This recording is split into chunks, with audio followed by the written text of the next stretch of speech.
उत्तर प्रदेश के घोसी विधानसभा का चुनाव संपन्न हो गया। परिणाम सपा के पक्ष में आया है।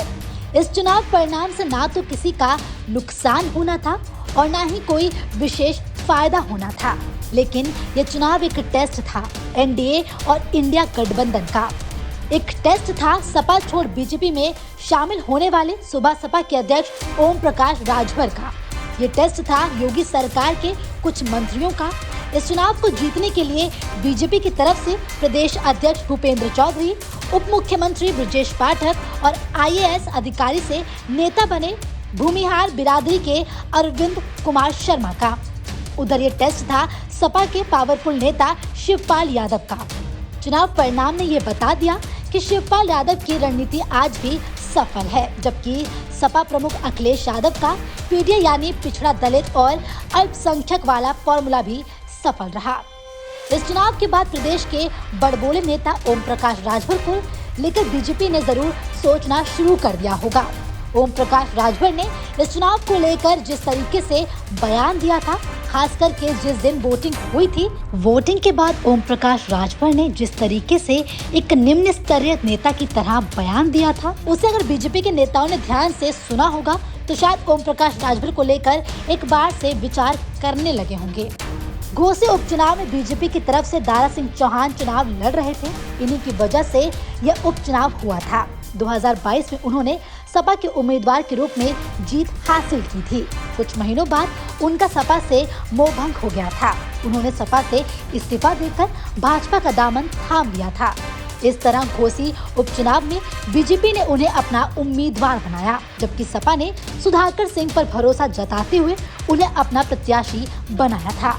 यह चुनाव निश्चित रूप से हार और जीत के लिए नहीं था, बल्कि चुनाव एनडीए और इंडिया गठबंधन की प्रतिष्ठा से जुड़ा हुआ था।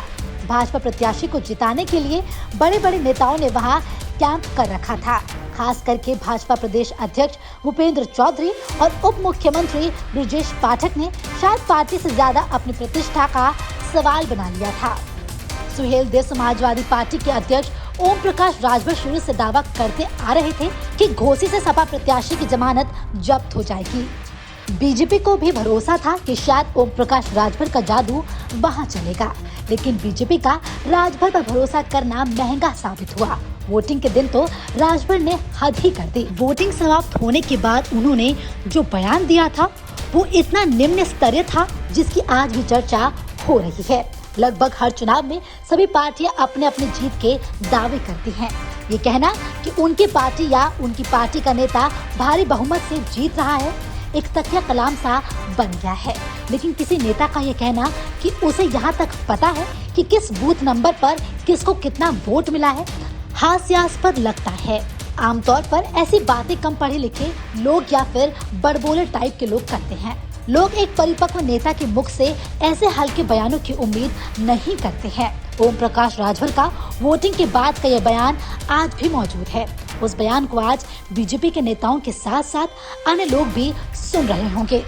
वैसे भी ओम प्रकाश राजभर की बिरादरी के संगठन अखिल भारतीय राजभर संगठन ने लगभग एक माह पहले सिंबॉलिक रूप से उनका अंतिम संस्कार करके ये बता दिया था कि उनकी अपनी बिरादरी में अब नहीं चल रही है। ऐसे में अब बीजेपी उनको अपने साथ लेकर निश्चित ही पछता रही होगी।